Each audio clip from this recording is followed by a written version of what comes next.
Ladies and gentlemen, welcome to the People's Choice Podcast for episode 45. And I got a special guest here, man. Like, my peeps, I mean, you guys have been asking for this for at least a year now. I mean, probably since episode 2. Like, has it been that long, dog? Bro, I got messages that I have to show you. God. People are like, when are you going to get Mateius on here? When are you going to get Mateius on here?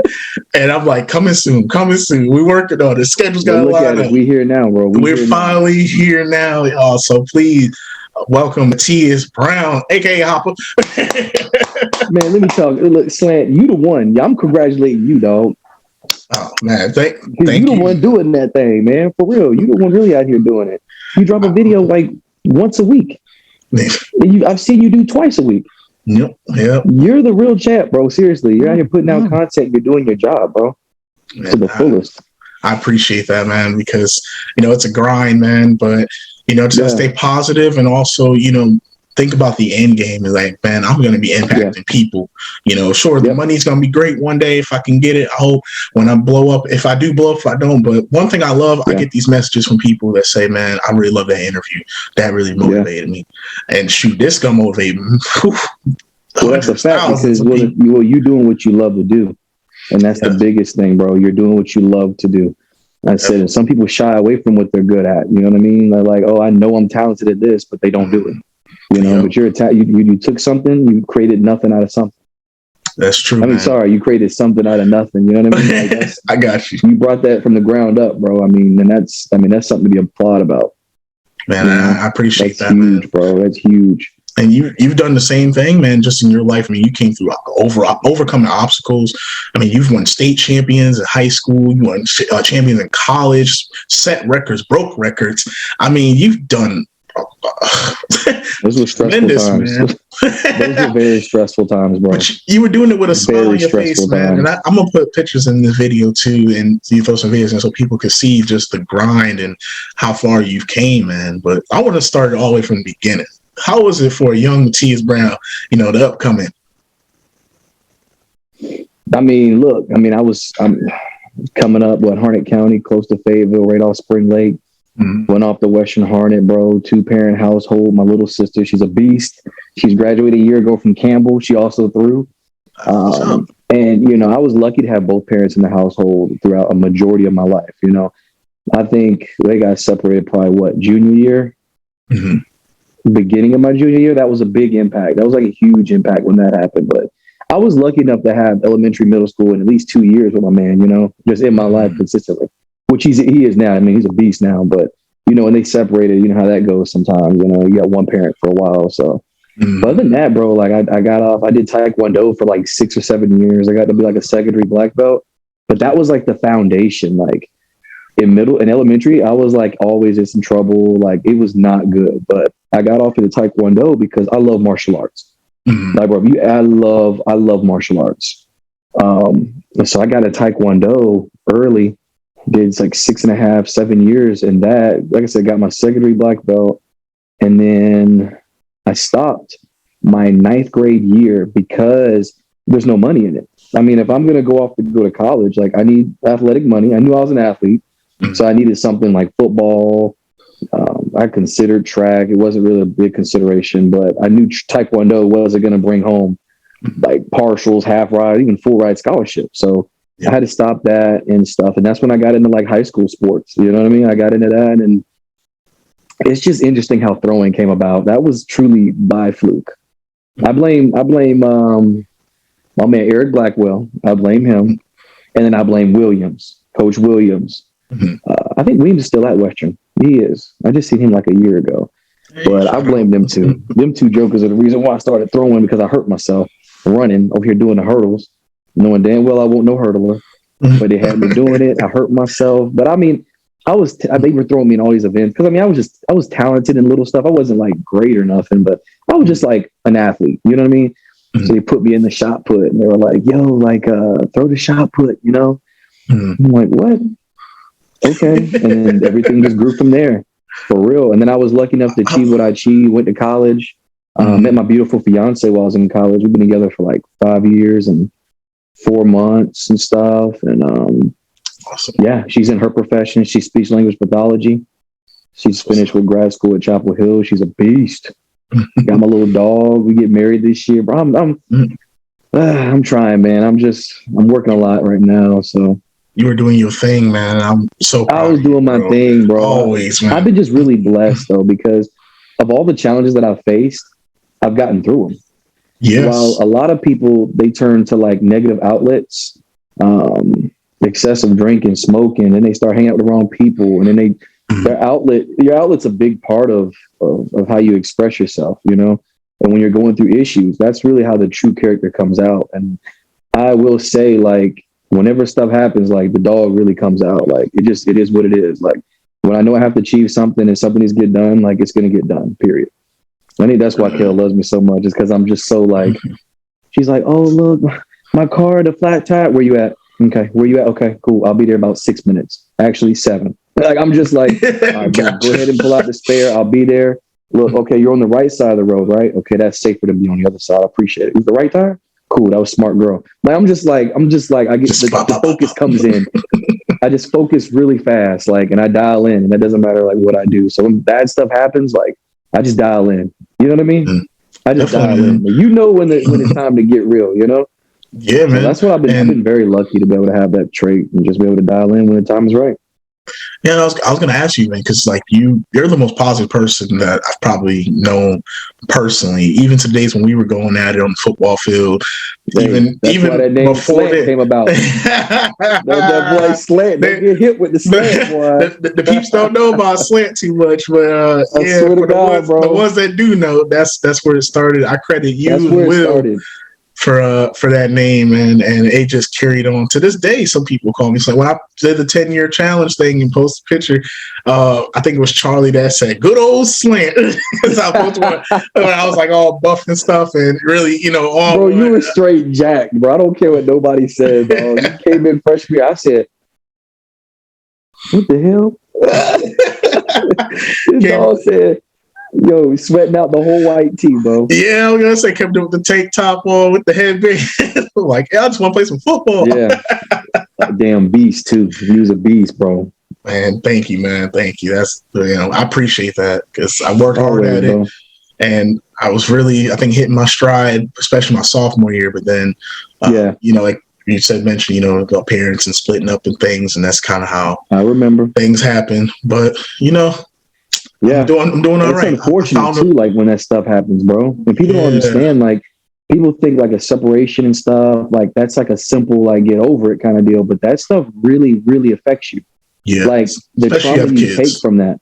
Yeah. And the trauma you take, believe it or not, you carry with it majority of your life until you can realize what that trauma is and you can confront it, is the only way you're going to overcome it. Facts. You got to forgive that man. Facts. You got to forgive that woman. Once you forgive them, then you can forgive yourself. You know what I'm saying? I talked about it in one of the videos, because, you know, I'd be just ranting. I'd be going on my rants because the real truth. I mean, I get on it, bro. I get on one right now. Don't play with me. Look. hey, bless the podcast like, for one of them rants. You got people, like, I've said it so many times, like, you're like, oh, you know, like, how's everything going? Oh, well, I'm not worried about that girl over there. I ain't worried about no female. Yeah, because I got my heart broken, you know, 2 years ago. She cheated, you know what I'm saying? Things ain't never been the same. Mm-hmm. You still upset from that girl breaking your heart 2 years ago. Yeah. So you're allowing that to stall all your goals and hinder all the things you want to achieve from something that happened 2 years ago. Now, I ain't saying it ain't significant. I'm not saying that death isn't significant, but there's got to be a point in your life where you have to acknowledge that this cannot slow me. This cannot hinder me. Like, I have to go forth and achieve more, because if not, you'll plateau. You'll plateau and you'll be this disgruntled people. That's why you see so many disgruntled people. Like in my line of work, there's so many disgruntled people. Mm-hmm. There's so many, even in the feds. Mm-hmm. You got federal officers, you got marshals, we got FBI. Oh my God. Everyone just, you see it sometimes. They're just, they hate what they do. They're jealous. They're disgruntled of other people. You had the same opportunity that man had. Mm-hmm. You know, it's all about what you make out of it, you know, but people get disgruntled. Yeah, you get, you know, I told you I'd do it. Yeah, that's why I'm like, I'm just like, hey, go ahead, man. The floor is yours, bro. I told you I'd do it, big dog. Man, And it's so true, man. Like I try to tell that to everybody that I run into, and I'm very inspirational to a lot of people. No, you are a huge inspiration, bro. I appreciate that. You are a huge, like when you drop these videos, like I'm looking at these questions because you've done your research on people. Mm-hmm. Like that's how serious you take this job. Definitely, man. I take it so serious, man. And it's back to the inspiration and motivational, like to you. I've known you been that way since even we were teenagers, man. So where does that come from, bro? Like you've been like that forever, and most people aren't. So where does that come from you? I think it originally started when I was in high school, when I was embarking in track and field. I honestly believe that dog mentality was developed. What I mean by that dog mentality is, I'm talking about a specific individual that looks forth at any obstacle and makes a very calm, conscious decision that they will overcome that barrier by any means necessary. And that's where I mean by that dog mentality, to clear that air. But when I was in track and field, I think the biggest thing I seen was when I started doing this throwing thing, right? I realized a few things. I realized I was hella undersized. Like I was so undersized. Like, of course, secondly, I wasn't getting the support because I was undersized. And nothing made me feel more upset than seeing some of those coaches at Western. They were saying some valid points at the time, right? Hey, you might want to consider football. Football is probably a better option because, track is going to get you so far, but football can. You're not really going to earn no scholarship. You're probably going to cap out. You're probably not going to throw this far, etc. I can tell you, like, I all those experiences, I remember them like, and they're still there. Mm-hmm. I still remember those conversations, but I use those to help me take down the next barrier. So when I was encountering all that negativity and stuff like that, right, it was like, okay, well, I'll just keep throwing. I kept it pushing, but no lie, sophomore year changed everything for me. When Ryan Eatmon, remember when he died? Yeah, I was going to bring him up. Listen, brother. When I'm telling you that's when I truly realized that it was me against the world. Mm-hmm. And once I understand it was me against the world, I truly didn't care if you hated me, and I truly didn't care if you liked me. All I care about is what I need to do, because his death just opened a whole door, like of emotions and stuff like that. Man, I remember when that happened. Because I remember like that last conversation before that happened, I remember him telling me like, look, bro, don't worry. We're going to get you to states. And I remember telling him, I was like, yo, but they're big guys. Coach already told me it's going to be hard. I remember that was the day in that parking lot, right there in parking lot 135, 136. We were right next to each other. Yep. And he sat there and he stood there on the car and he said, look, bro, the hell with that size, bro. You go out there and whip them boys' ass, whip them white boys' ass. I said, Ryan, for real? But he said, go out there and whip that ass. You got it, bro. You can do this. Mm-hmm. And hold on, bro. Stand clear. Okay, back on. We got a random phone call. And I remember him telling me, he was like, you can do it. Like, bro, for real, keep your head up. You can be a state champion someday.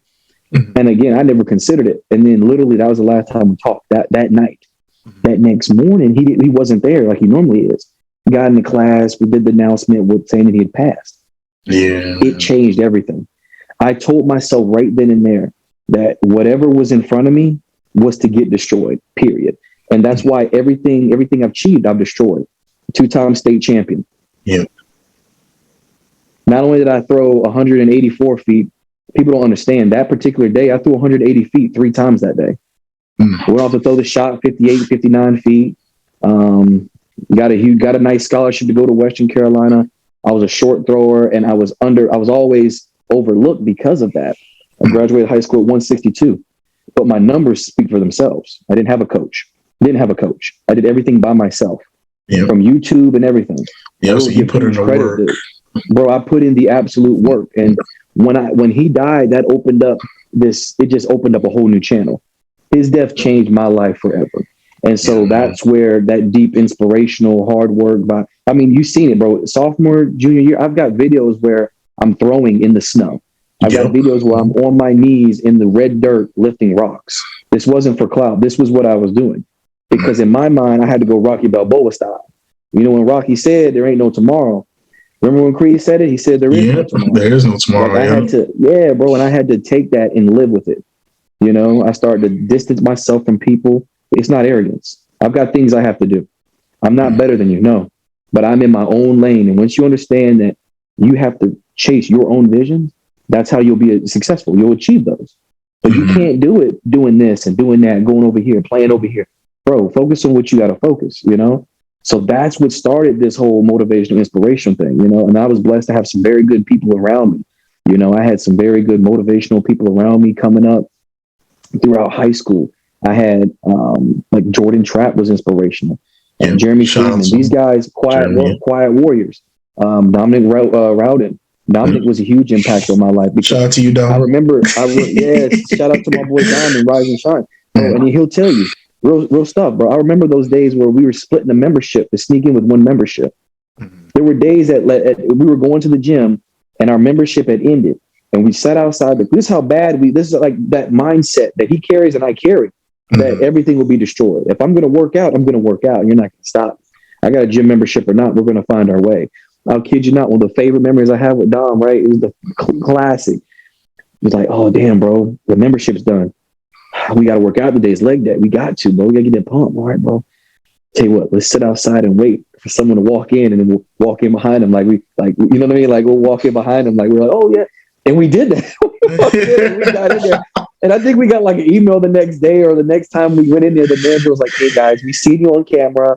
You guys need to make sure you renew your membership. I mean, little stuff like that, bro. Like, but I was lucky enough to have people like that, Darian, Messer. Like, I had good inspirational people around me.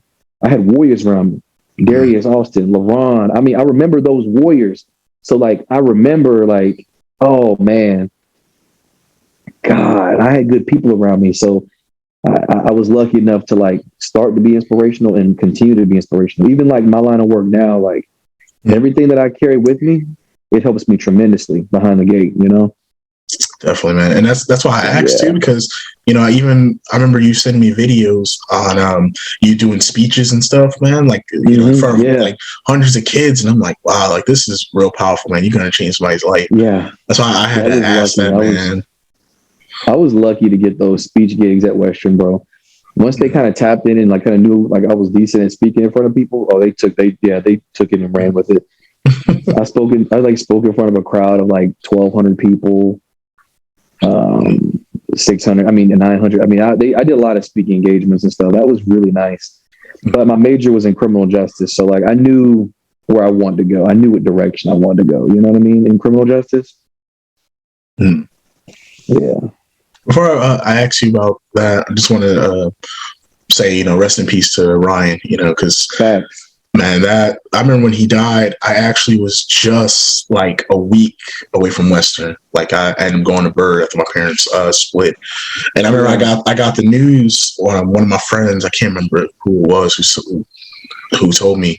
And immediately I thought about you. Like immediately, because I knew how close y'all was, and me and Ryan, we knew each other because we when I did wrestling over there at Western, but we went like, you know, best friends. But he was real cool every time I seen him. But I knew how close you guys were. I remember calling you, and I couldn't get through to you. Like I tried like 3 or 4 times, I couldn't get through to you. I was like, man, I know you must be going something, man. You know, and I just left you a voicemail, you know, saying, bro, I'm so sorry for your loss, and you know, I'm here for you. And I remember you called me right back like immediately, and we just talked. And I remember you told me this, but I was sitting outside. I was on my front porch at the time, and you were like, bro, like I'm about to go so hard, like for the rest of my life, like you just don't understand. And I was like, bro, I believe in you.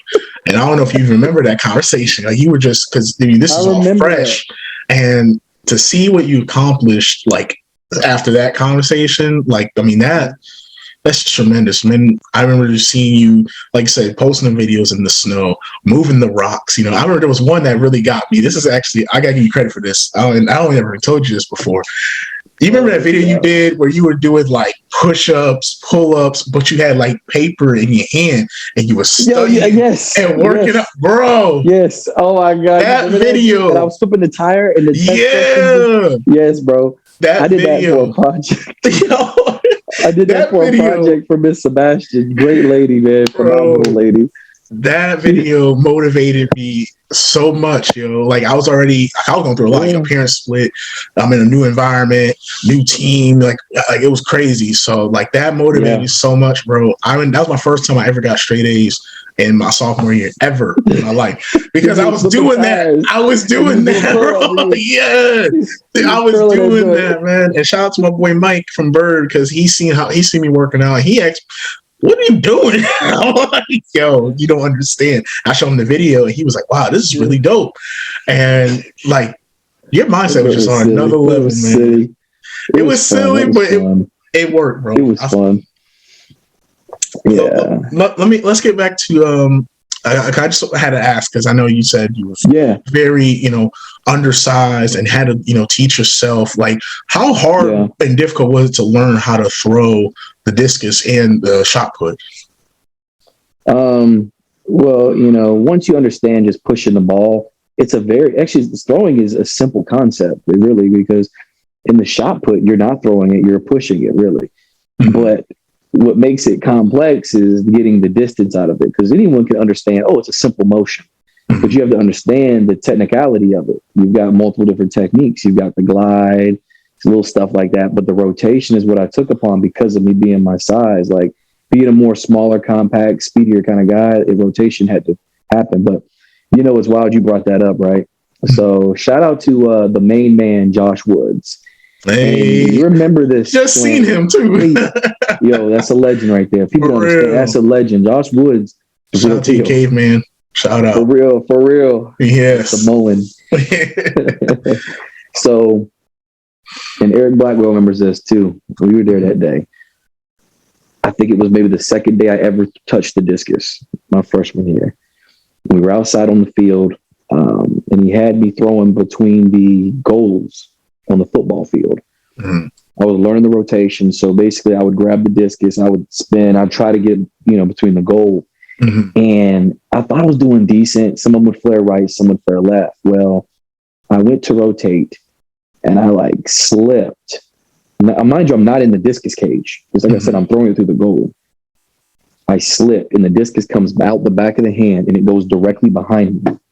Josh Woods was standing on the track with his back to me. And the discus hit him in the back of the head.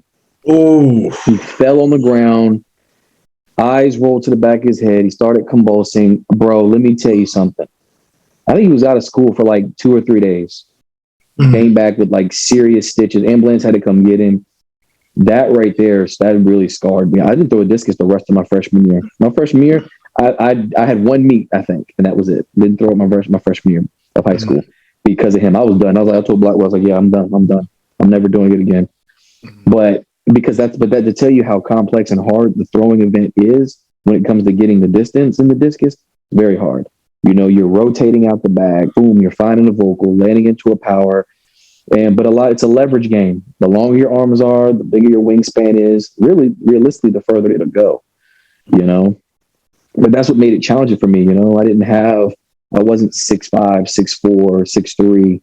I wasn't that. I was 5'8" in high school, and I lucked up to get 1 inch in college. I was 5'9" in college, and all I did was get stockier. I didn't get longer and taller, so that was definitely a challenge, bro. Especially going off to college to throw it. Oh man, my freshman year, I struggled a lot in the new shot and the disc, because in college it's 16-pound shot and it's a 5-pound disc. In high school, it's a 12-pound and then a 2.5-pound disc. Yeah, significantly different. Yeah, I'm Yeah. Mass pushes mass once you get to college. The big boys you seen that were just barely getting by in high school, they get to college, weight pushes weight, they're naturally already throwing further. While me, I'm I gotta get the weight up. This thing is throwing me. I'm the one getting thrown back. Man. But I love the event, man. I love the shot in the disc. I took on it pretty quick, and I just love the technicality of it. I didn't have a coach, so nothing was more fun than getting on YouTube and just trying new techniques. And what if I dip left? Yeah, that'll make it throw. Oh, that didn't make it throw further. You know what I mean? If I stay on my right leg and bend more, will that help? Oh, that helped. It was just a fun event. That kind of goes back. I'll say that kind of goes back to my interview with Ryan when he said when he ran to that coach that was telling him all these different techniques. about like just the way you place your foot and the way that, you know, why how you can shift your weight. And he's like, wow, you know, he's blowing his mind. And, you know, hearing you went and did the same thing. Like this is crazy things you can find. Yeah, I went to my papa, he took me to 2 throwing clinics when I was in high school. One my sophomore year and one I think my senior year. Junior year. And it was in App State. April Smith, she used to be the throws coach there. Phenomenal lady. She was a great coach, had some great athletes. And we drove all the way up there for a weekend twice to get some throw tips and stuff. But like, it's crazy. Like every time I went to her damn clinic, I was injured from football. Mm-hmm. I either had tendonitis in the knee. So I'm at her event. She's telling us to bend the knees and all this, and like excruciating pain. But I'd fight through it. I'm like, dude, I wasn't getting what I wanted from it because I was always injured. Like the last time I went, my senior year, I had a real bad shoulder injury. Mm-hmm. So I couldn't even hold out the discus right. She's like, it's okay, baby. We're going to work on it though. And I'm like, all right, I need some help, man, because I'm all jacked up right now. Mm-hmm. But that'd be tough for you when you talk about your football career, because you were just outstanding. I remember, you know, you did so well, man. Fun. Yeah, like you did so well. They threw you on varsity, and you know you were just killing it. And then I know it had to be tough when you had to make that decision, like to stop doing football and pursue, you know, track and field more. Like, what was that conversation like? It was the conversation with who? Like with coach or with family or friends, because you know the whole school had your support wanting you to do football. I had a lot of people telling me that maybe I should focus on throwing, and these were like outside coaches, like outside in looking, and like they're like, bro, like you know, I had just won my junior year when I had just thrown the shot like 49 feet in my sophomore year, and like I threw the disc like 155 my sophomore year. Mm-hmm. And like it was potential for sure, but like it still wasn't far enough for it to be on the radar. But obviously, if you're throwing that as a sophomore, and if you keep doing what you're supposed to be doing, by senior year, you could really be throwing this thing out the park. You know what I mean? Mm-hmm. That's kind of like the concept behind it. Like, like in 2 years, he'll be a beast, you know? But the issue I had with football was I love football. That jump was fun. I love I love camaraderie. I love cooperative work. I love the team aspect of it. I'm very passionate. I'm very emotional. So me being on football, I'm on 10. It was so much fun. But I had to make a decision for myself. And I realized after my junior year, what had happened was I won state my junior year. Mm-hmm. Then I went off to get second in the shot. But then I went to nationals and finished like 7th at nationals. Mm-hmm. And like was all American. And when I realized, like, dude, I have a talent, like I really have a gift. Mm-hmm. But here the thing is, in football, I was injured majority of my time there because it was knee braces, shoulder. I mean, I was jacked up, bro. I can't tell you. I never had it wrapped yet. Bro, I was always jacked up, but I'd still go hard, you know, because everybody needs, you know, somebody to show up, and it's a teamwork. It's a team aspect of it. So it was a decision. I was like, you know what? Like, I love throwing. And I'm going to make it out. Like I'm going to make a nice scholarship out of this. I'm going to make a future out of this. I'm going to make it. Again, the coach wasn't happy. But again, his happiness and my happiness are 2 different types of happiness. Mm-hmm. What you want from me is not what I want for myself. You know what I mean? You can't want from somebody when you want something for them. Now, that's not for me. Yeah. You enjoyed your career. Congrats. I said, but I've got other things in plan and things I want to work towards. I appreciate your opinion, you know, but I made my decision and I never looked back. But that's what, like, traveling in your lane and trusting in your abilities came through. You know, I did that my junior year after I played. My senior year of high school, I told coach, I say, look, this last year, I'm not playing football. I'm not playing it. I took everything. I took the concept behind it. I never tell you something. I never quit. Mm-hmm. I always finish the season, baby. Even when you don't want to finish. You never quit in the middle of something. Remember that. I learned that a long time ago. Never do that. I never did that. But I remember I told him, advice. I say, look, man, this next season, I'm not doing it. I've got some things I'd like to achieve in throwing. Didn't get the same support, but guess what? Hate me, you love me. I care about what I have to care about, and that's what I'm going to achieve. And then my senior year, I went off to throw 184, 183 times that day. I was consistent that year, but the doors open for me then, you know. I was throwing the shot 58, 57 consistently, but this is me doing it. You know, I didn't have the benefits of a coach. out there consistently helping me and stuff. I'd go to the meets and somebody be like, "Oh, you should try this. You should try that." Oh, I take it and I'd take it and put it in the inventory. Then I tried at my next practice, But I didn't have the fortune. I mean, I was lucky enough to have YouTube, right? Yeah, and stuff. But definitely, man. I enjoy football and stuff, but I was very happy with the decision to do track because all those coaches. I remember there was a specific coach. He came up to me in the middle of me taking my last exam senior year. This before I dropped the 180. And he told me, he said, he literally was like so set on me not throwing. Like he was like, "Look, man, you're going to get there and those boys are going to be big and, and you're not going to want to like it because you're a smaller guy. You're only going to get so big." And I was so upset. We actually went to the principal about it. Yeah. We sat in the office of principal and we again, then, "Oh, it's not what I meant. I apologize." It's too late.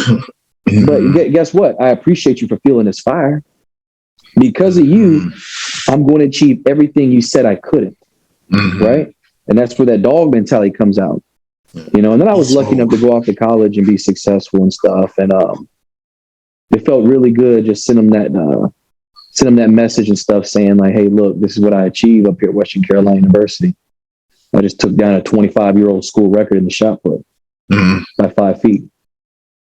That same short undersized thrower that you undermined and didn't think could achieve what he achieved did everything and some, So but that's just proving people wrong. But gave him a nice humble pie right there. I appreciate every coach who's ever gave me realistic feedback because realistically, I was undersized. I'm going to cap out eventually, and size is coachable. Thank you. I really appreciate you sharing your opinion on that, and I'll take and consider it in 1 year and out the other. Because I have things that I have to get done. That's the mentality, So I appreciate it. That's for sure. And I appreciate the motivation. That's some great inspiration. Motivation to hopefully all the young student athletes that watch this. They can do whatever they want. People see it, like that, man. Because let me tell you some of us, I don't. When I say anything is possible, I truly mean anything is possible. Realistically, like if you look at the circumstances between like your environment and everything like that, everyone has an opportunity to be amazing in whatever they do. I've seen nobodies become somebodies because they put their mind to it. So it doesn't matter any negative coach, teacher, friend, hater, whatever it may be, as long as you stay in your bubble and realize your goals, oh my God, anything is achievable. Anything's achievable. Look at my boy Ryan Davis. Ryan Davis went off to the trials. I was so ecstatic. He went off to be in the trials. That is amazing. That is. You know what I'm saying? That is amazing. I love that dude, man. I trained with him. Was it sophomore year of college? We came down to Fayetteville. I mean, he's a good dude. But he's a prime example. He came from Fayetteville, good old Pine Forest. Didn't have proper coaching. He was undersized as well. And guess what? He pushed himself to the absolute limit. Let me tell you, you can't tell me nothing. Period. You can't tell me nothing. You know what I'm saying? Because I've seen people do it. I did it. Yeah. I went to the NCAA regionals in 2 events. They had never had anyone go in the shot and the disc. I remember telling my teammate, all my teammates were amazing. Oh, they're amazing. I still get into them workouts and stuff. But I remember telling my boy Scott Parrott, I told him, I said, "Look, bro, like," because he asked me, their senior, he's like, "Bro, like, what do you want to do this year?" Like, I said, "Man, honestly, bro, I'd love to go to regionals and shot and disc." Little did he know I was dreaming about it, praying about it. I seen it 1,000 times. Me at the NCAA regionals, not even throwing far, just in the moment, yelling, just in the moment, enjoying it. And guess what? I got my ticket to go to both of them, and I did exactly that. I went there and I just wanted to yell. I cried after the shot, dude. I was so just in the moment because here I am, this undersized thrower who did everything they said I couldn't. Everything they said I couldn't. You know what I mean? And it's just it was an amazing feeling, bro. It was. And like, last thing I read the David Goggins book. Oh man, I love that dude, man. I love that dude. Can't Hurt Me. My brother, he's phenomenal. He's a big supporter of his, and man, that dude is talking about beast mode, cycle mode. Oh my God, animal dog mode. I mean, anybody that need that inspiration, motivation, I look him up. I love him. So like my favorite part of the whole book, the main thing I took from it was the cookie jar mentality, where you have everything that you've ever overcome and you put in your cookie jar, right? Anything you achieve, right? Your parents got divorced, you still went on to find college, find jobs. You lost your job, you reapplied, you got another job. You managed to pay the bills that month. Anything you've achieved, but you had to overcome something to get there, you save that in your head. So that when you go to run into the next obstacle, all you do is when it feels overwhelming, you pull it out that cookie jar and you remind yourself where you come from. That's why everything that I've just told you I'm able to shell it out as easy as I am, because most people, I think I remember, well, those were old times. Let me tell you something. I never forget about my hardships. I never forget about those obstacles, because every time like I'm going to achieve something else, like when I apply for the next job and I interview for the next job, I always look back at what I overcome. I remember when I was down and out. I remember I was talking to myself, sad, depressed. God, am I going to be decent? God, will I even get a good scholarship? Will I even be something? I remember those times, and I achieved them, and I broke those records and set the titles. And when I did that, I saved it in the bank because I'm going to need it for the next run. Yep. So it don't matter what it is. One of the most nervous I've ever been was proposing to my fiance now, Kayla. That was the most nervous I've ever been in my life. But you know what I used? I was like, oh man, remember that time you had one last throw and you was at the conference championship and you came back and won? Come on, bro. Like, you got to remind yourself of what you've done. You know? Yeah, that was stressful too, dog. I think I was shaking, holding ring. I was like, everybody was watching. But anyway, I can only imagine, bro. Bro, you never forget about those hard times. You know what I mean? That's important.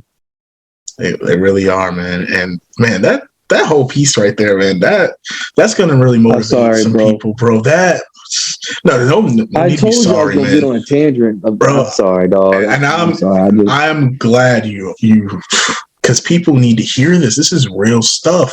Like, people, they think of you, they hear the name Mateius Brown, they think it was all sunshine and rainbows. Of course, you went. I mean, they went on to win state champions. You win champions in college. You did think, but they don't know about, like, you're extremely undersized. Yeah, they don't know. They didn't know that you. Oh yeah. What? They don't understand, bro. Let me tell you something, man. They don't understand my senior year after that divorce, junior year, right? Living with my mom, we moved to my grandparents. Dad cut off our phones.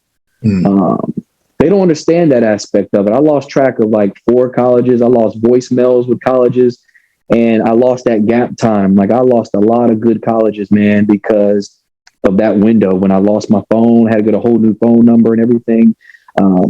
Here it is. I posted my highlight video with my old phone number, and I've got colleges that probably still left me voicemails on it. There was windows that I lost, and I lost opportunities, man. It was tough, and I remember I told myself, I have to throw far because I have to get a big scholarship. Mom can't handle this alone. She can't do it alone, bro. I can't expect that from that woman. I got to do my due diligence. I got to get my education right. I graduated. Thank God I got the academic scholarship too. I had to find a good athletic. I'm going back and forth with coaches about money. Hey, Brown, we'd like to offer you this. I have to do everything I can to get the best scholarship possible. Whatever I'm selling myself. Okay. Bust the paper out. I appreciate this. Unfortunately, I did have a meet last Tuesday. Well, I also threw the discus 175 feet. Did you consider that price? Yeah. Let's consider everything. I'm trying to sell myself the highest caliber way ever, bro. Because I need the biggest scholarship. I have to do what I have to do, because I can't depend on anybody, Amen to that, man. Yeah, bro. So speaking of scholarships and college, how'd you know that Western Carolina was the school for you? Coach Kale, man, that's my dog right there. He's a good dude.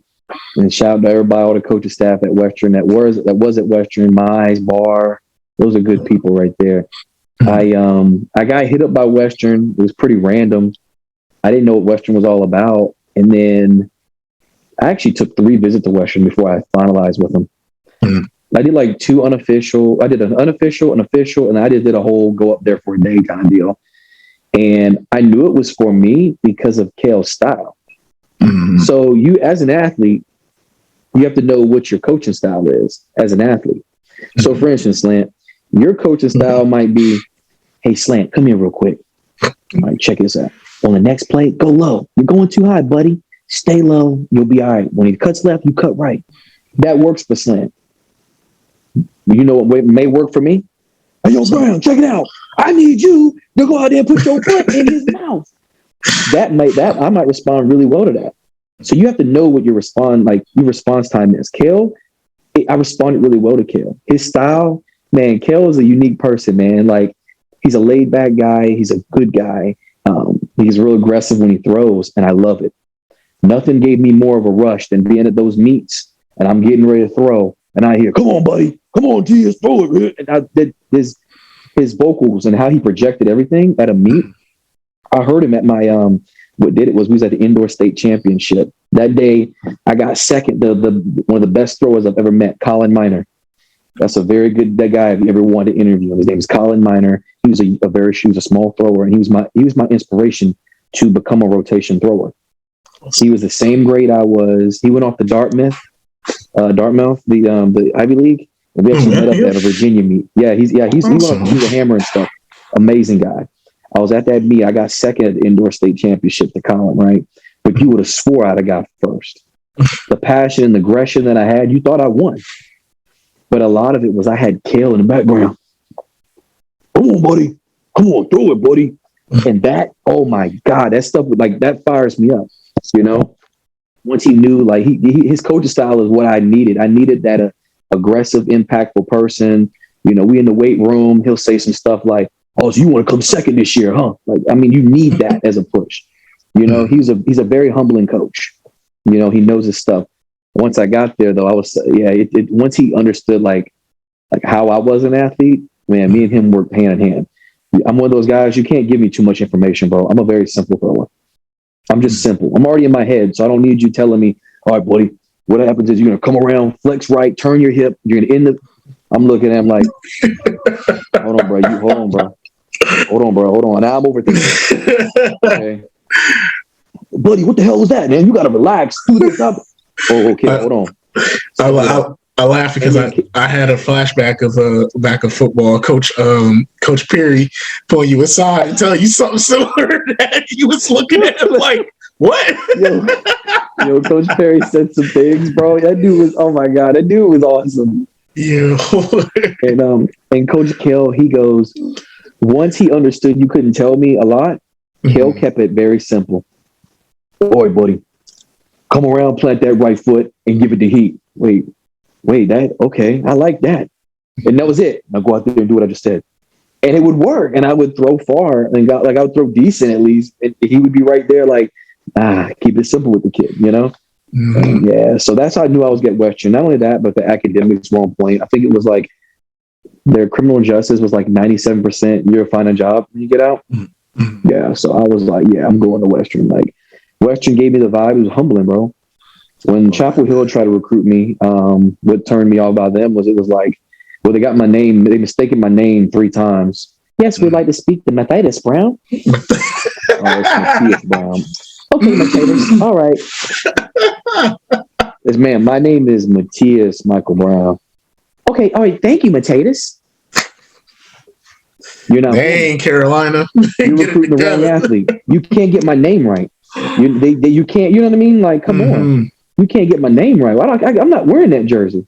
You probably gonna misspell the jersey.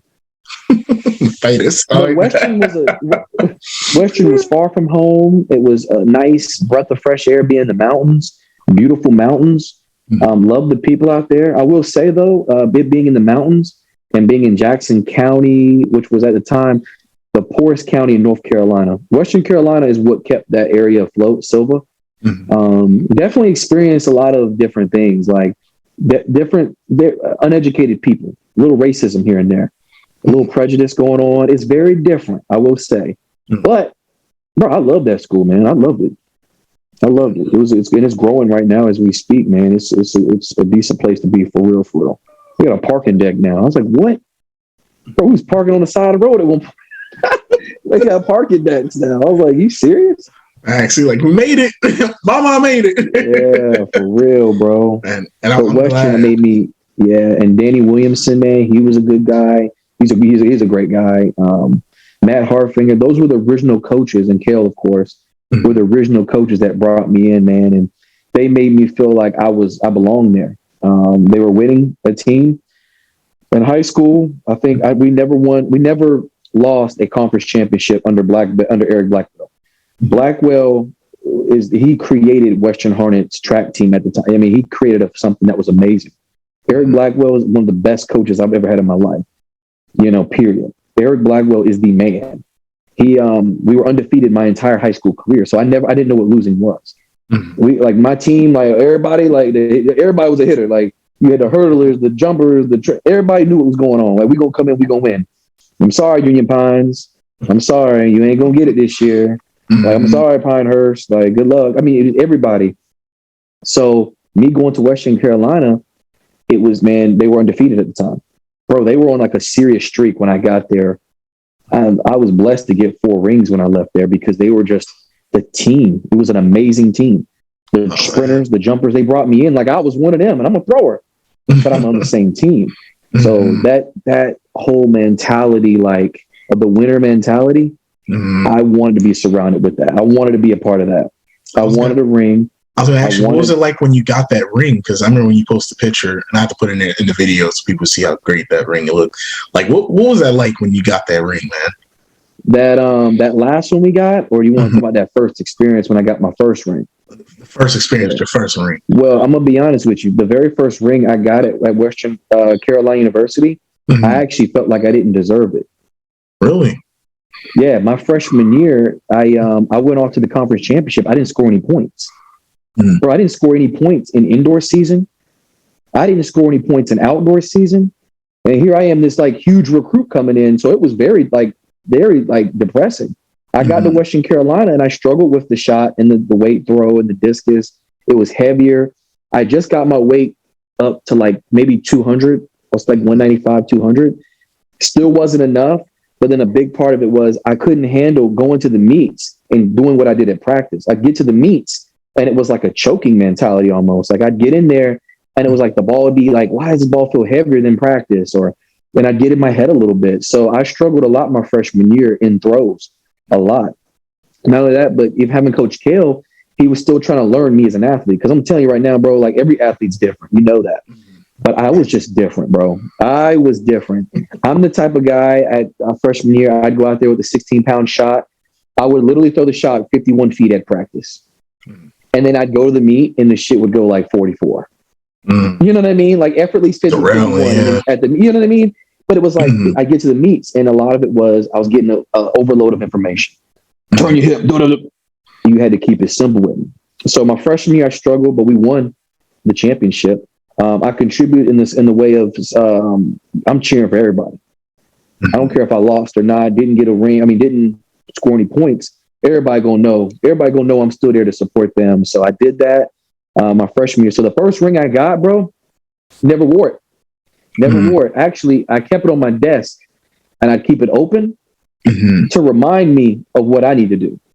You know what I mean? Like, again, motivation. Great motivation, yeah. My whole life is my whole life. Everything I've ever encountered, I feel like, has just been something gets in my way and the dog got to come out. So after my freshman year, when I tell you that was no bullshit. That was the hardest I ever worked in track and field in my entire life. Was the freshman year going into my sophomore year, because I finally hit 215. So I gained like 15 pounds in 2 months of solid weight. I was like 215 my sophomore year. When that 2 months, I got a job at Bojangles, right back home. I got good with the manager. They were giving me food every day. I was eating because I'm like, look, I'm a thrower. I gotta eat. I'm overweight. Bro, you answered my questions. I was gonna ask, bro, but I'm gonna let you finish. I'm just gonna say, like, yeah. So I would leave, and she was like, "All right, Brian, go ahead, take your chicken biscuits, grilled chicken." So I go to work from like 6 a.m. to 2, leave with all this food. I'd eat, relax at the Bojangles. Then I drive over to Campbell University. Shout out to Coach Claves, an amazing coach. He used to be at Campbell. I think he's over at Wilmington now, if I'm not mistaken. Amazing guy, amazing coach. He was my sister's coach.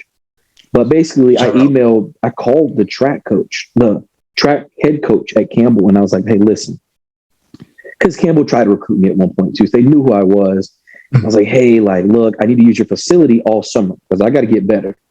He said, I tell you what, buddy, I'll leave the shed open every day. So the coach would leave the shed open and I'd go there and I would train I was through every single day. I was 6 days a week. I was throwing every day.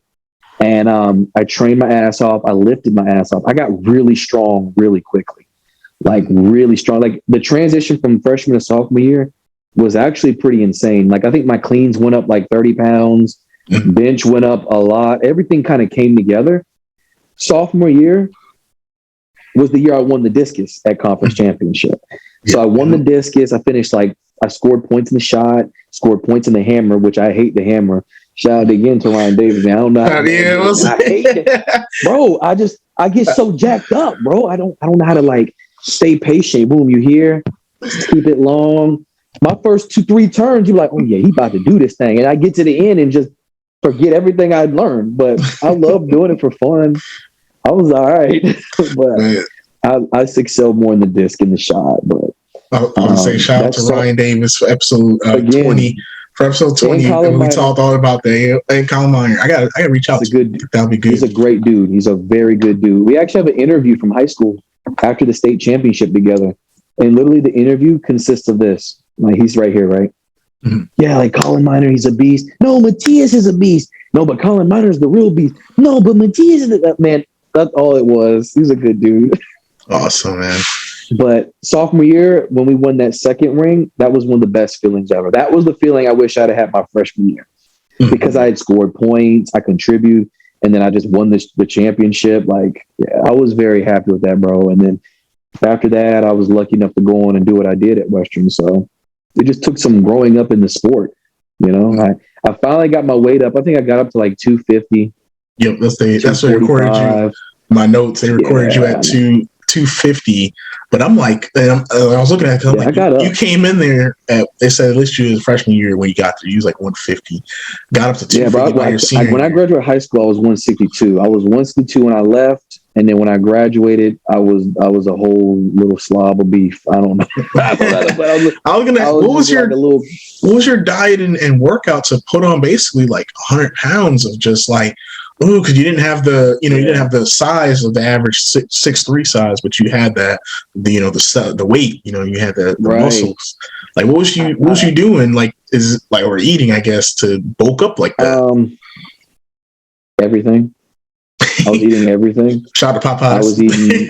Hey, no, for real. I'm talking about the whole Popeye sandwich chicken. Look, I'd slam like. Well, you got to look at multiple things, right? There's multiple factors to this, right? Mm-hmm. Number one, the strength program that we were on, right? Mm-hmm. Ryan explained this very well. We weren't necessarily strength athletes. We were power athletes. So we never got as strong as we could have gotten. We were just there to develop power, explosive power. That's what throwing is.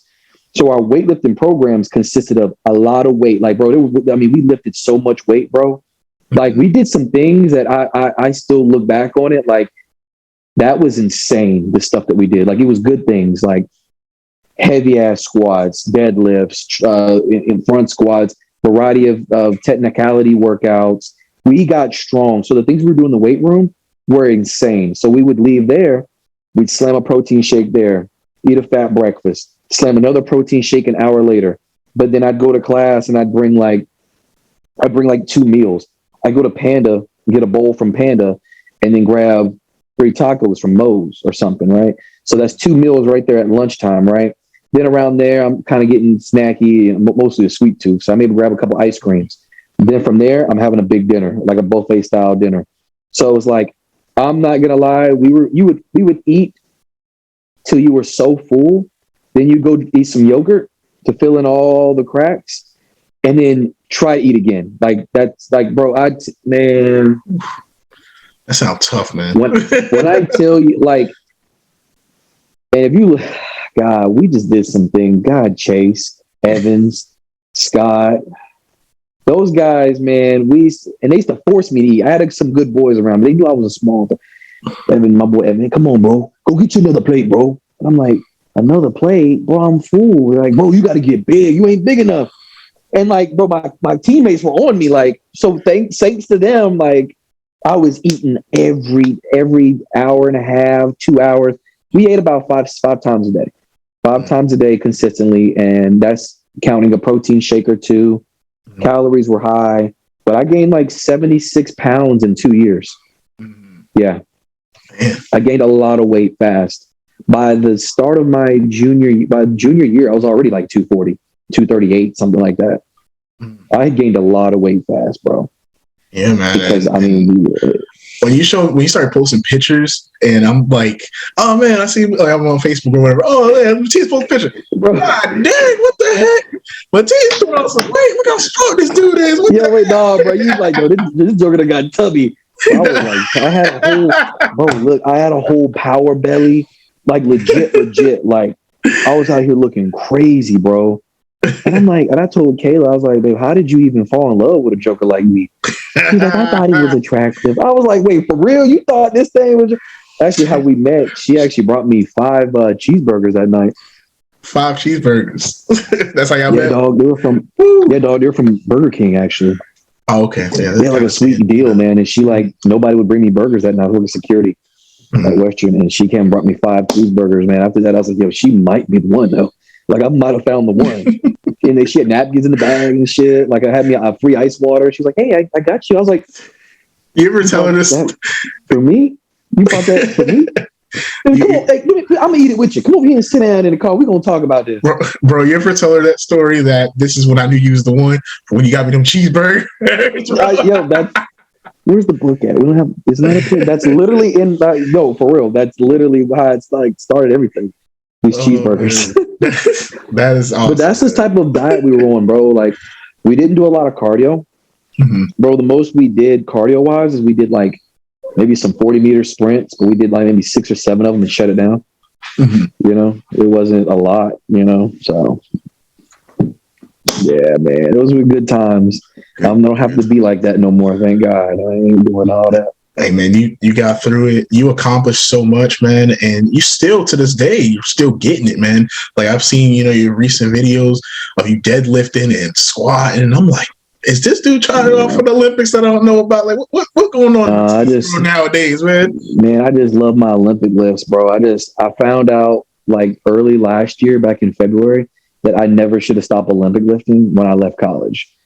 I should have never stopped. Like, so I think it was like my senior year, I broke the school record in the power clean. I did like 355 on the cleans.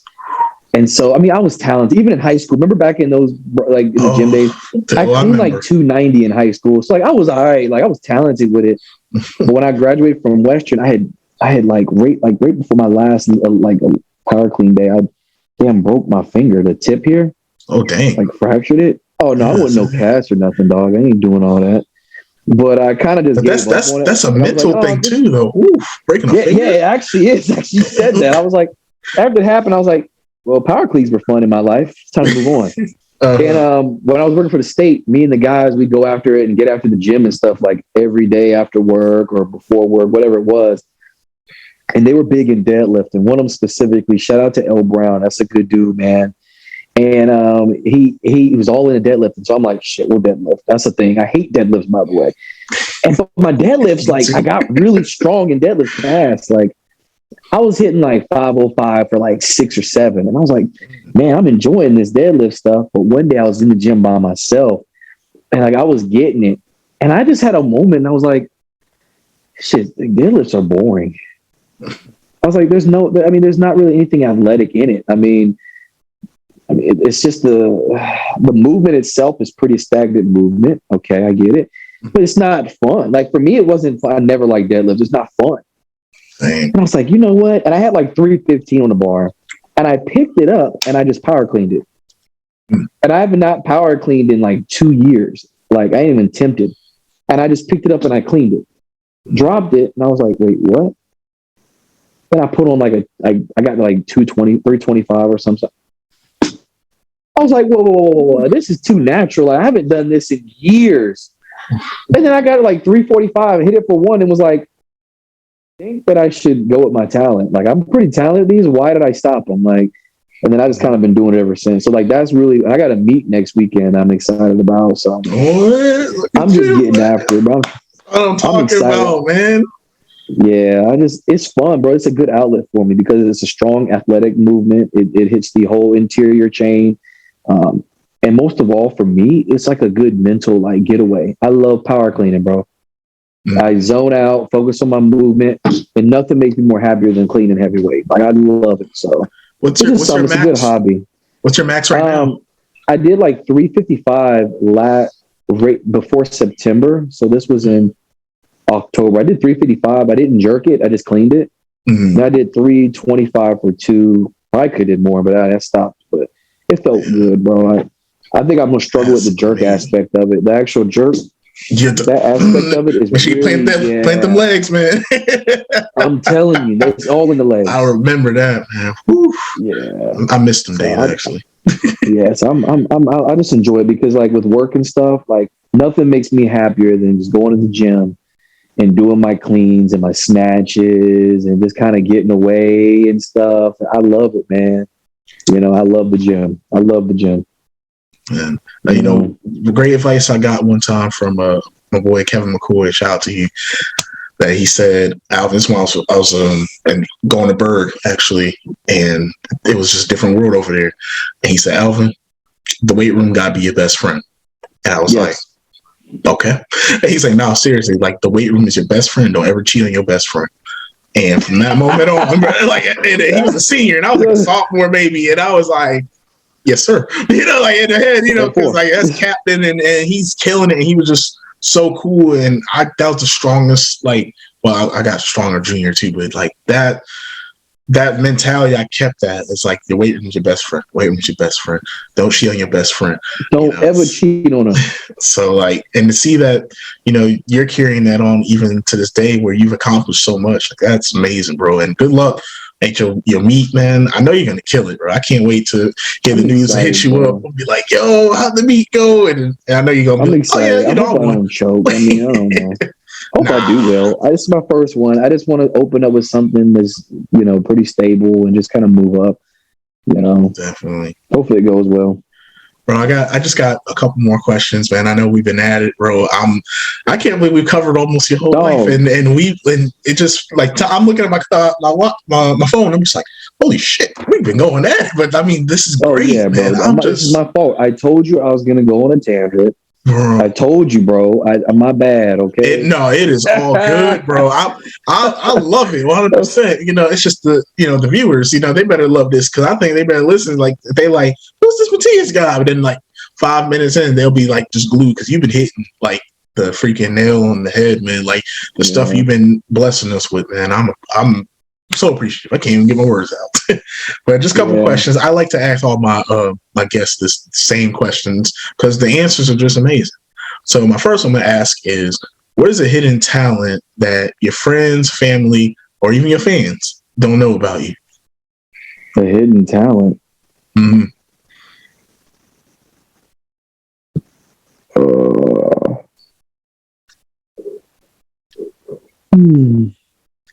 Got the boy. Thank you. I don't know. I think a really hidden talent that a lot of people don't know about me. I don't know. My composure. No, it's really random. Like a lot of people don't know this, but like I'm very composed. Like when I tell you, I could be stressed out. I could be beyond stressed. You'll never know it. Like my composure is pretty. I don't know. I think that's a talent, bro. Like I have to force myself. Like don't break. Like at work and stuff, I've seen some pretty like heinous things. Like working for the state, we've seen a lot of like bad things and like from blood. We've seen dead bodies. We've seen attacks. We've seen fight. Everything in the prison mentality, like the world. And yeah, bro, composure is key, bro. Never let them see you sweat. You know, I'm very good at just keeping everything like hid. You know what I mean? Like I could look you dead in my. I could be stressed out beyond measure, like freaking out, and I'm gonna just be like, okay, all right. So you do want to undergo self-harm, okay? Well, do you realize the outcome of that? All right, okay. I understand. Okay. Oh, you're upset. Okay, you're upset. You're very upset. Okay.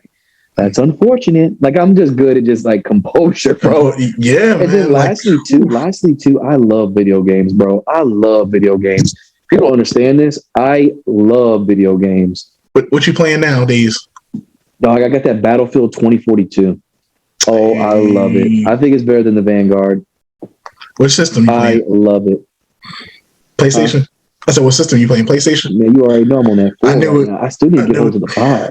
I can't find 5. I can't find it anywhere, man. Bro, I was mad as hell. I was like, my boy Darian got that shit, I think. And I was like, damn. But the thing is, you're going to pay $700, $800, $900 for it. And it's like, it's originally like $399. I don't want to pay double price for something that originally dropped at like half that. So for real, like I love video games, bro. Not a lot of people know that though. Like that's one of them things. Like I just kind of handle myself. It's a good outlet.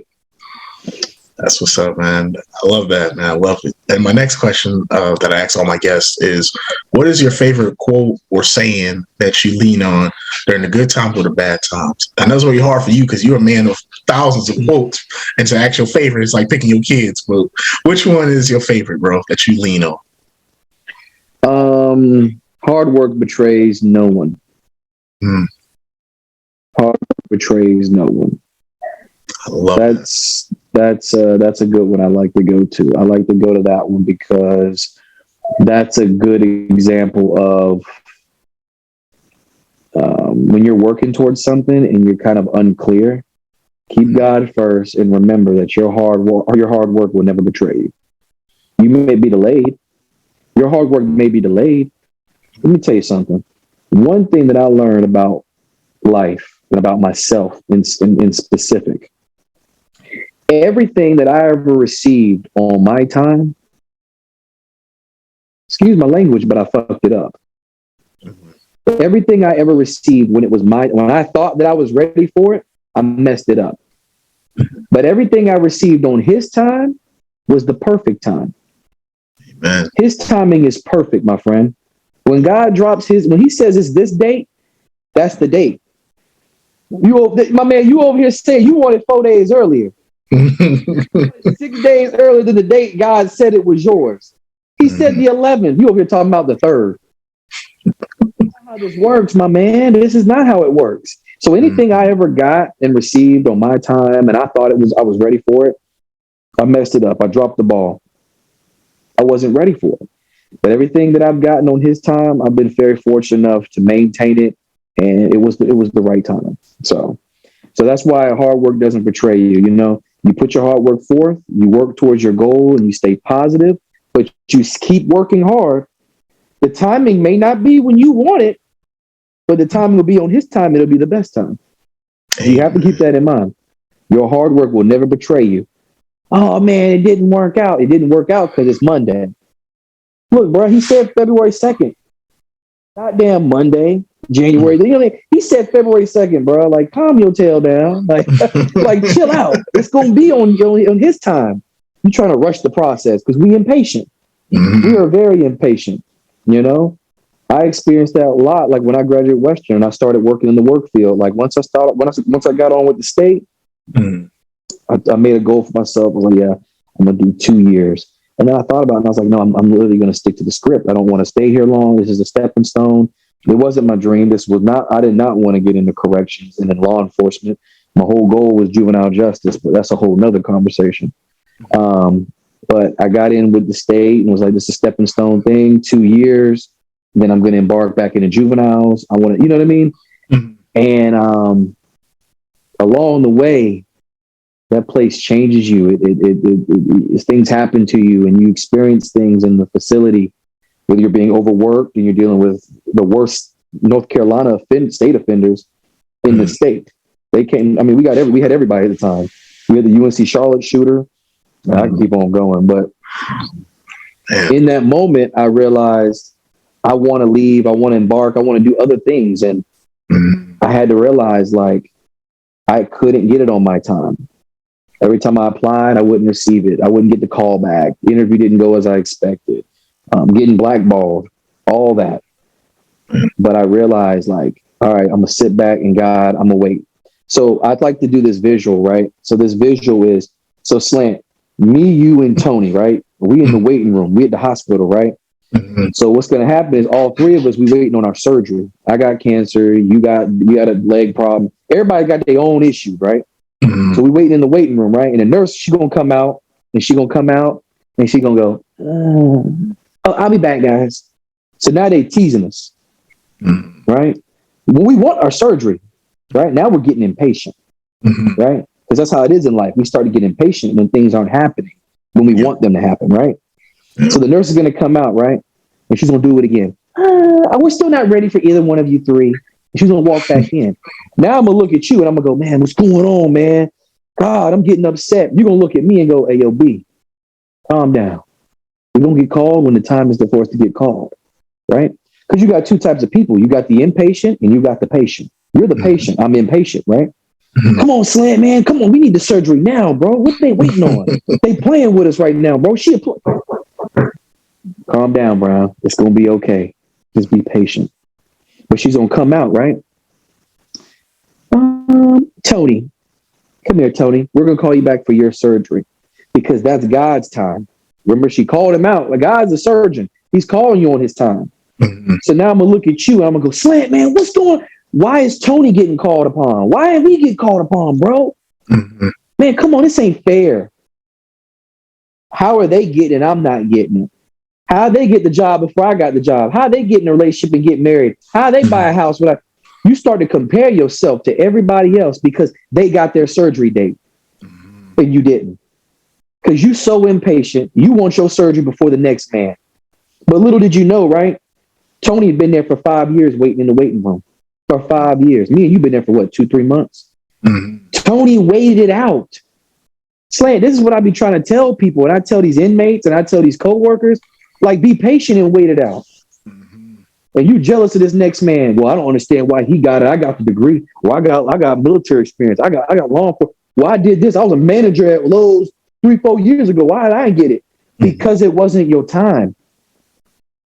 Amen. You over here judging this man, bro. You judging this man. You don't know how long he waited for this opportunity. He lost his mom. He lost his kids. He lost his wife. He lost his house because he's been waiting in the waiting room for 5 years with no job. But when his time is called, we hate him. When that next man gets called, we so ready to hate that man. Why? But this is the world we live in, bro. And this is the raw reality. And I love dropping raw reality because it is the truth. So you need to sit back and be appreciative. Hey, Slant, man, Tony just got called, bro. That means me and you guys, one of us next. Look at the bright side of things, my man. Hey, yo, Tony, congratulations. Yo, I hope everything goes well, my man. Be realistic with yourself. I look at it and I'm just like, that's why I talk like this every day. I'm dropping some kind of wisdom on something because they don't understand. Like, when you sit back, be patient and wait when it's your time, the time will come. The time will come because God will let you know. You know, when I was applying and I was waiting and I was going through like Durham PD. I was almost done with sheriff. All I had to do was meet the sheriff and I was going to be a cop. And I was like, maybe that's a good transition since everything else isn't working out. But once I understood being patient was key, that's when God came the hardest. Then the feds called. Hey, we'd like to go ahead and undergo a scheduled interview. Go ahead and give us your social. This is a scam. This is real. This is real. Y'all want, you know what I mean? Like, this is the real deal. And it's like, I was so appreciative and I was so humbled, but I was there to stay for 2 years and 7 days. My goal was 2 years. So I reached it, but the part of it is, you set a goal for yourself, a timely goal, realistic, smart goal, specific, measurable, accurate, realistic. That's the smart goal, man, the plan. Be smart about your goal. And just remember that whatever you're in, it's not forever. You can make it forever, but it doesn't have to be forever. Amen. Amen. Boy. Yeah. Bombs, he just dropped, Roy. Ooh. I'm using that as the teaser. Like, that's the stop it. Like that. Bro, I'm dropping a trailer. I'm dropping a trailer. You gonna drop a trailer? I'm dropping a trailer, but that was, you don't understand how this is gonna like reach so many people from Italy to the Philippines to Germany. Like, people love this podcast, man. That's why I love it. And you were just gonna like that right there, that whole scenario. I see that every day at my dang job. And who knows where else people see it and beyond, man. Truth. And that's stuff they need to hear, man. Thank you for just taking your time out your day to be here. I'm so thankful. Of course, bro. Like I'm happy as hell to be here. Like when I hit you up and was like, look, man, I was like, yo, I've got my schedule together. Like, let's do this thing, bro. Like, I'm so down. Like, I just, and it was a lot on my mind too, because I was like, wow, like a lot of people aren't hearing the raw truth. You know what I mean? And they need to realize like the importance of what they're doing and how people can influence you in a negative way, positive way. But either way, it only matters what you think of yourself and what you think about your goal, you know, and stuff like that. So I'm fortunate to be here. Actually, it's crazy. Like I got to freaking crank up some overtime this week. I just did a double I did 3 doubles in a row, like 16-hour shifts. And then tonight it's my off day and I'm going in again tonight. Cause like, bro, I got to get this money up, man. This wedding, this honeymoon, this life, I got to get it up. So I try not to overwork myself though. I realize the importance of like time for myself and stuff like that. So I try to implement that when I can, but yeah, so I'm just getting after it right now. Life is just, when life throws you things, when they throw you lemons, right? They say make lemonade. Mm-hmm. I like making that little lemon custard thing, though. That little lemon custard thing, the slushy joint, it's a little bit better than the lemonade. Get them fancy drinks now with that lemon. I see. Fancy. You know everything I drink has to have a straw, bro. Like I love that little straw. Still. Taylor went and bought the colorful joints, and I'm like, baby, you know I like the colorful ones. I love the little swirly straws, bro. But anyway. Oh man, bro. Like I said, I'm so thankful that you took the time out to be on the show. We went through the entire career from the high school to college to even, you know, after, and the stuff that you're doing. I can't thank you enough, man. Is there anyone you want to shout out just for giving thanks and where people could find you on social media? Well, you know, the Instagram is MB Throws. Ain't nothing gonna change. I'm done throwing, but I still do assistant coaching. So I'm cool with MB Throws. Mm-hmm. This is a shout out to everybody out there just focused on achieving their independent goal, not a goal that you set amongst other people, like, but a goal that you set for yourself to achieve, whether it is to promote or change jobs, find relationships, build relationships, whatever it is. Like, I applaud those people and I applaud creative thinkers.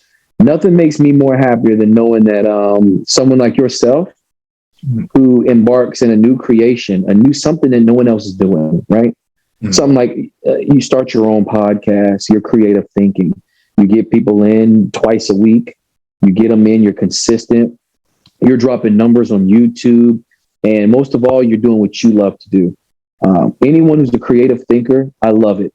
Nothing makes me more happy than seeing it. But most of all, seeing self-motivated people. I'm very self-motivated, and I love seeing other self-motivated people. Continue to lift each other, because you don't even know it, man. But like I said, when I told you, Tony had been waiting for 5 years for that opportunity, he was also waiting for somebody to say, good job. Remember those 5 years he was waiting for his surgery? He was waiting for somebody to say, good job, thank you, good luck. People look for that too. So don't ever be afraid to congratulate people. You know, my lady, she just graduated from Chapel Hill. She did 2 years grad school at Chapel Hill. And I loved it because she graduated from, she did 6.5 years of schooling back to back to back. And it was so inspiring.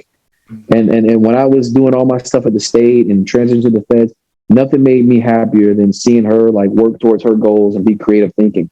And now she's killing the game. So it's like, I love seeing it. And I will sit there and I will stop what I'm doing. I'll congratulate you. So anybody out there achieving their goals and working towards bettering themselves, bro, I love that shit. That right there gives me, man, I love it. You know what I'm saying? But just remember one thing, man, all those things and those hardships that you did face, never forget about them. That's why it's so funny. Like, this is all on the spot when you asked me about like all this stuff in high school and all. That's why I can spit it to you like it just happened yesterday, because I keep it. And that's why I'm able to be where I'm at right now today. I made it to where I'm at because everybody says I can't. I said I can. Like, that's why I'm here right now. And that's why I'm doing and achieving what I'm achieving. I'm not done. I still have things that I want to get done. I got a whole little list I'm trying to knock out in 2022. Nowhere near, you know. Man. I can only imagine. We're not done. so this is my last thing, man. Last thing, because I'm going on another rant. Remember the dog mentality? I explained it earlier in this podcast. Mm-hmm. It's anybody who realizes that any barricade, fence in front of them, it will be destroyed. You will not stop me. This leash that you got me on, I'm cutting it. That's the dog mentality by any means. So remember the dog mentality in anything you're trying to achieve. You work at Lowe's, you have Food Line, or you want to be a manager, we'll turn the dog on. Turn on the dog. Start working longer hours. Start getting in the manager's space now and letting them know, hey, look, teach me policy, teach me procedure. Start being proactive. That's what the dog mentality is. Mm-hmm. It's being a hard knocker and realizing that there's something needs to get done and I'm here to do it. So, well, yeah, bro, that's it, man. That's all I got for the people, man. Shout out to everybody out there, you know what I'm saying, getting that money and being safe. The snow coming. Yep. Man, that's a great way to end it, bro. Thank you again, man, for awesome, being on. Bro. You are awesome, man. I mean, shoot, people always talk to me like, hey, you're one of the most positive people. And I think you really are. I think back to the days when we were like, you know, in high school and the grind that we were doing and the things that, you know, even us facing, you know, outside of school, and we still had to come and keep that composure you was talking about and still being positive. Like, you know, you was a great example. Yeah. Dom was another one, a great example. Yeah. Many others Dom was a great example. I mean, he is a great example. Yeah, like the stuff that you go through outside of like school or work or whatever, and yet you still motivating people, still being positive. Dom is a very good example. Back in December, when you know his grandmother had passed, that man used all of that to fuel him, and you can't do nothing but admire it. He's creating a whole brand for himself. He's building himself. Love you, bro. You know what I'm saying? That's where I work. I had throwback. I had put the throwback on. That man need to go ahead. No, he need to go ahead and send me a free shirt. He got some nice stuff. Hey man, money tight right now, bro. I need. But yeah, like him, he's a good example of that, bro. And people that work towards like bettering themselves. Like, there's not enough of us, to be honest with you. There's not enough. And when stuff happens, you can either do one or two things. You could turn around and walk away, or you could stand your ground. When life hits, you hit. Amen. Amen to that, man. When life hits, you hit. Thank you again, man. Thank you for blessing us, man, being here, bro. Thank you, bro. Thank you. Well, no, thank you for asking the right questions that just did nothing but just turn on me ranting. Like, you just did nothing but you just do what to hit, what buttons to hit. You're like, tell us about your childhood. Flashback. Flashback. Bro, and you know, bro, and I really appreciate that. And it's actually therapeutic too. Like when people can talk about things that they've encountered and how they've overcome it. So thank you for that, bro. Like that was extremely therapeutic. I actually You're welcome. journal. I journal a lot of the stuff. Like I journal like a lot of my experiences. I have it all typed up. I got like a lot of pages. I just journal because it's therapeutic. You know, but I appreciate you letting me go on my rants, dog. Because you know I like to get on. I appreciate you, man. And like the crazy thing is, I didn't even look at my phone. I turned it off the whole time. I normally have notes or questions. Oh, that's raw, right? I literally, this is not nothing scripted. This is just from, you know, knowing you and just going off the heart. Because I was actually like, and I know I'm gonna take just a couple of minutes, my peeps, but I was a little stressed out about this. And this is crazy because I'm like, this is my bro. Like, I've known this dude forever. Like, we've worked out together. We in the classrooms together. We did it. And I'm stressed the hell out. I'm like, I hope I don't sound like an idiot. I hope I'm asking right questions. I'm really like stressing myself out about this. And I mean, it's probably 24 is go time, man. And I'm like, you know what? Forget this, man. I need to start looking at this as, hey, man, I'm just having a conversation with my brother, man. That's it. I took my phone off. I said, I'm turning it off. I'll not reference nothing, no bulletin points. We're just going to do it. We're going to do it, and it's going to come out how it came out. And this came out great, man. And I just want to throw it out there for my peeps because, you know, sometimes we stress about things. Right, and thank you, man. We stress about things, man. And we think like we put so much pressure on, like it's a finals or it's something, you know, like job interview or whatever. But when you sit back, let go and let God, shoot. Yep. Look what we got now. That's it. A great interview. God, bro. For episode 45, man. I just had to say that, bro. Thank you again. Thanks all my peeps. Please continue to subscribe to the YouTube channel. Please continue to share on Facebook. Doing well there. Big news that you guys did that for me. 3.4K for the Soul Quest interview I did. So thank you very much. New record right there. Huge. So that thank you, man. Yo. Continue to follow me on Spotify, also on TikTok. You won't catch me dancing, but you'll catch me with the words and the movement. So if you know my words and any questions. Thank you all, though. And Mateius again, salute, brother. Thank you, man. Thank you, my brother. And we out.